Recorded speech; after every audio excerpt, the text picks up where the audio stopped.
Hello mga idol, meron pong isang plangganang hipon si ate rito. Nilagay po niya sa orange.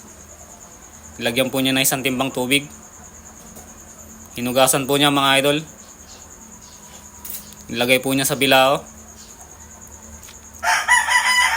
Nilagay po niya yung bilao sa lamesa. Pinaghiwalay po niya yung orange sa kahipon. Kinuha po ni ate yung katas ng orange. Nilagay po niya sa timba. Kumuha po si ate ng kawali. Nilagyan po niya ng tubig yung kawali sa kadahon. Tsaka po niya nilagay yung hipon. Kumuha po siya ng yelo. Nilagay po niya yung hipon sa yelo.